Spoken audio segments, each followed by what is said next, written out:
This song is called Alice's Restaurant. It's about Alice and the restaurant. But Alice's Restaurant is not the name of the restaurant, that's just the name of the song. And that's why I call the song Alice's Restaurant.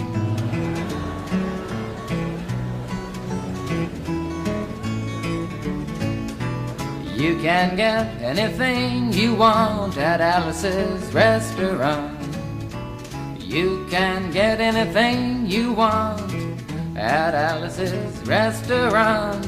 Walk right in, it's around the back, just a half a mile from the railroad track. And you can get anything you want at Alice's Restaurant. Now it all started 2 Thanksgivings ago. It was on 2 years ago on Thanksgiving when my friend and I went up to visit Alice at the restaurant. But Alice doesn't live in the restaurant. She lives in the church nearby the restaurant in the bell tower with her husband Ray and Facha the dog. And living in the bell tower like that, they got a lot of room downstairs where the pews used to be. And having all that room, seeing as how they took out all the pews, they decided that they didn't have to take out their garbage for a long time. We got up there, we found all the garbage in there, and we decided it'd be a friendly gesture for us to take the garbage down to the city dump. So we took the half a ton of garbage, put it in the back of a red VW microbus, took shovels and rakes and implements of destruction, and headed on toward the city dump.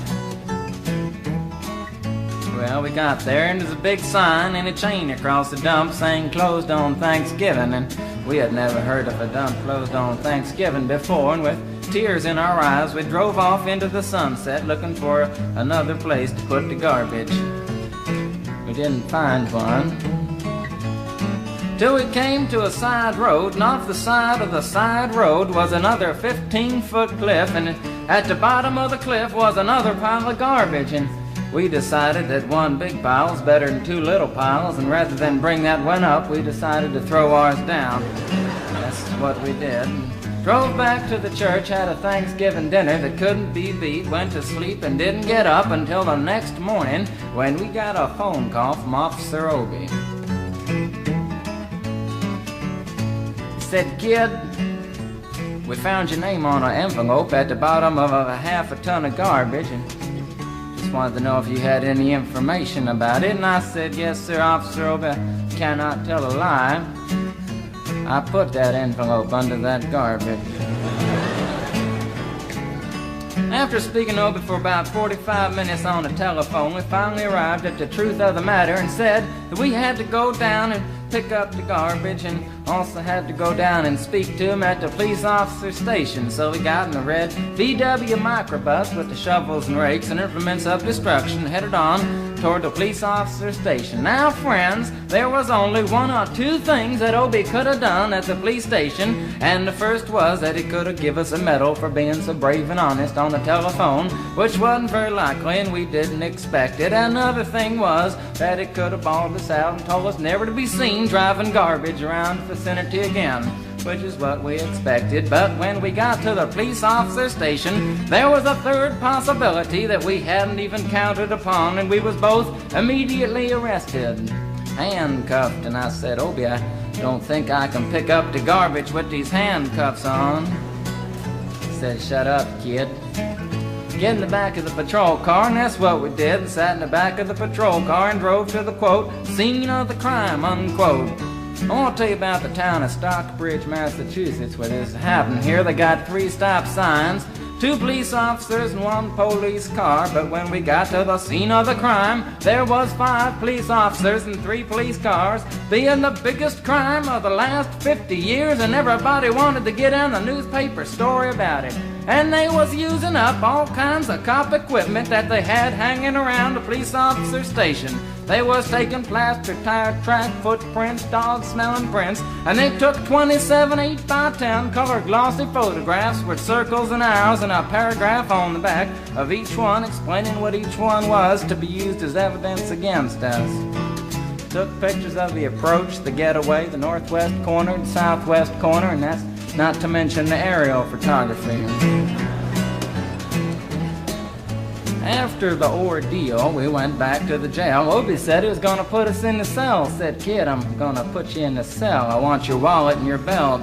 And I said, "Obie, I can understand you want my wallet so I don't have any money to spend in the cell, but what do you want my belt for?" And it said, "Kid, we don't want any hangings." I said, "Obie, did you think I was going to hang myself for littering?" Obie said he was making sure, and friends Obie was, 'cause he took out the toilet seat so I couldn't hit myself over the head and drown. And he took out the toilet paper so I couldn't bend the bars, roll the toilet paper out the window, slide down the roll and have an escape. Obie was making sure, and it was about 4 or 5 hours later that Alice, remember Alice? It's a song about Alice. Alice came by and with a few nasty words to Obie on the side, bailed us out of jail. We went back to the church, had another Thanksgiving dinner that couldn't be beat, and didn't get up until the next morning when we all had to go to court. We walked in, sat down. Obie came in with the 27 8x10 colored glossy pictures with the circles and arrows and a paragraph on the back each one. Sat down. Man came in, said, "All rise." We all stood up, and Obie stood up with the 27 8x10 colored glossy pictures, and the judge walked in, sat down with the seeing-eyed dog, and he sat down. We sat down.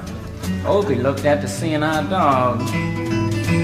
Then the 27 8x10 colored glossy pictures with the circles and arrows and a paragraph on the back of each one, and looked at the seeing-eyed dog. And then the 27 8x10 colored glossy pictures with the circles and arrows and a paragraph on the back of each one, and began to cry, 'cause Obie came to the realization that it was a typical case of American blind justice, and there wasn't nothing he could do about it. And the judge wasn't going to look at the 27 8x10 colored glossy pictures with the circles and arrows and a paragraph on the back of each one, explaining what each one was to be used as evidence against us. And we was fined $50 and had to pick up the garbage in the snow, but that's not what I came to tell you about. Came to talk about the draft.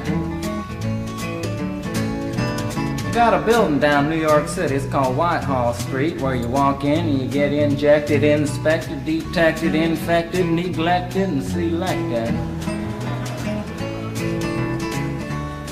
I went down to get my physical examination one day, and I walked in, I sat down, got good and drunk the night before, so I looked and felt my best when I went in that morning. 'Cause I wanted to look like the all-American kid from New York City. I mean, I wanted to feel like I wanted to be the all-American kid from New York, and I walked in, sat down, I was hung down, brung down, hung up, and all kinds of mean, nasty, ugly things. And I walked in, I sat down, they gave me a piece of paper, said, "Kid, see the psychiatrist, room 604. And I went up there, I said, "Shrink, I want to kill." I mean, I want to kill. I want to see blood and gore and guts and veins in my teeth. Eat dead, burnt bodies. I mean, kill. And I started jumping up and down, yelling, "Kill! Kill!" And it started jumping up and down with me, and we was both jumping up and down, yelling, "Kill! Kill!" And the sergeant came over, pinned the medal on me, set me down the hall, said, "You're our boy." Didn't feel too good about it. Proceeded on down the hall, getting more injections, inspections, detections, neglections, and all kinds of stuff that they was doing to me at the thing there. And I was there for 2 hours, 3 hours, 4 hours. I was there for a long time, going through all kinds of mean, nasty, ugly things, and I was just having a tough time there. And they was inspecting, injecting every single part of me, and they wasn't leaving no part untouched. Proceeded through, and when it finally came to see the very last man, I walked in, sat down after a whole big thing there, and I walked up and said, "What do you want?" He said, "Kid, we only got one question. Have you ever been arrested?" And I proceeded to tell him the story of Alice's Restaurant Massacre with full orchestration and 5-part harmony and stuff like that, and then other phenomena. Stopped me right there and said, "Kid, did you ever go to court?" I proceeded to tell him the story of the 27 8x10 colored glossy pictures with the circles and arrows and a paragraph on the back of each one. He stopped me right there and said, "Kid, I want you to go over and sit down on that bench that says Group W. Now, kid."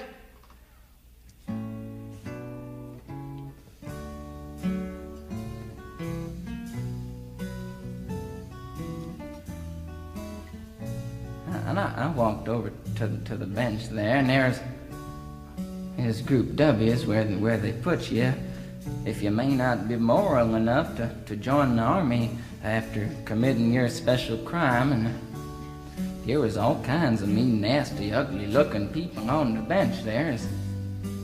Mother rapers, father stabbers, father rapers sitting right there on the bench next to me, and they was mean and nasty and ugly and horrible and crime-fighting guys are sitting there on the bench. And the meanest, ugliest, nastiest one, the meanest father raper of them all, was coming over to me, and he was mean and ugly and nasty and horrible and all kinds of things. And he sat down next to me and said, "Kid, what'd you get?" I said, "I didn't get nothing. I had to pay $50 and pick up the garbage." He said, "What were you arrested for, kid?" And I said, "Littering." And they all moved away from me on the bench there to carry eyeball and all kinds of mean, nasty things, till I said, "And creating a nuisance." And they all came back, shook my hand, and we had a great time on the bench talking about crime, mother stabbing, father raping, all kinds of groovy things that we was talking about on the bench.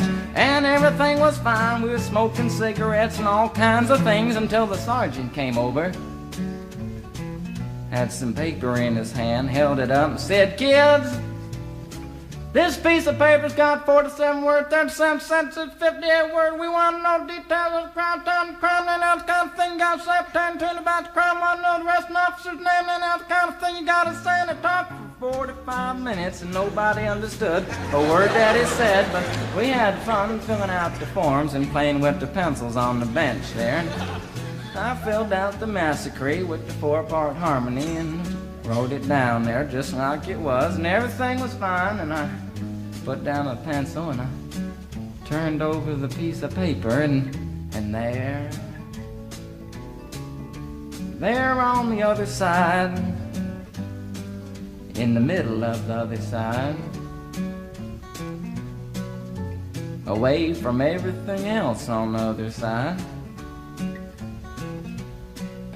in parentheses,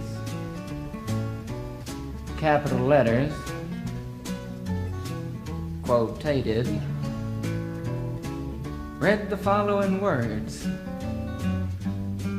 "Kid, you rehabilitated yourself." I went over to the sergeant and said, "Sergeant, you've got a lot of damn gall to ask me if I've rehabilitated myself. I'm sitting here on the bench. I'm sitting here on the Group W bench because you want to know if I'm moral enough to join the army, burn women, kids' houses, and villages after being a litter bug."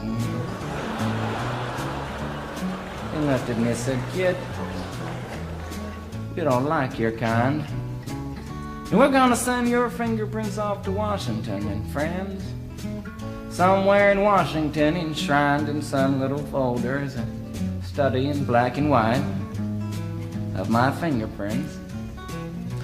And the only reason I'm singing you the song now is because you may know somebody in a similar situation. Or you may be in a similar situation, and if you're in a situation like that, there's only one thing you can do, is walk into the shrink wherever you are. Just walk in and say, 'Shrink, you can get anything you want at Alice's restaurant,' and walk out. You know, if just one person does it, they may think he's really sick and they won't take him. And if two people do it in harmony, they think they're both faggots and they won't take either of them. And if 3 people do it, 3, can you imagine 3 people walking in, singing a bar, Alice's restaurant, and walking out? They may think it's an organization. And can you imagine 50 people a day? I said 50 people a day walking in, singing a bar, Alice's restaurant, and walking out. And friends, they may think it's a movement. And that's what it is. The Alice's Restaurant Anti-Massacre movement. And all you gotta do to join is to sing it the next time it comes around on the guitar with feeling. So we'll wait till it comes around on the guitar here. Sing it when it does.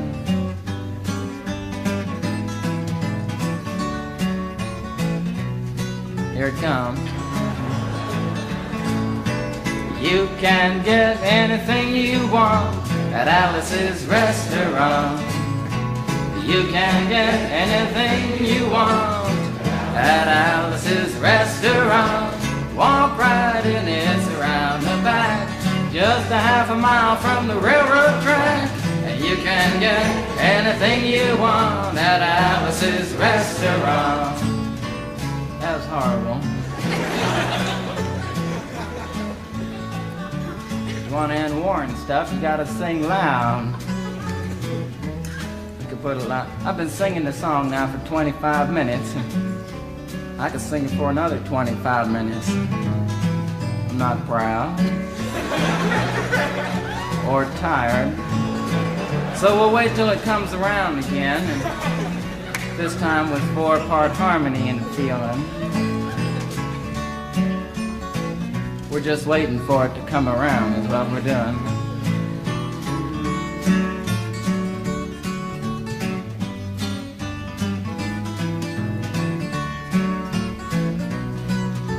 All right now. You can get anything you want at Alice's Restaurant. Excepting Alice, you can get anything you want at Alice's Restaurant. So walk right in, it's around the back, just a half a mile from the railroad track. And you can get anything you want at Alice's Restaurant. Da da da da da da da. At Alice's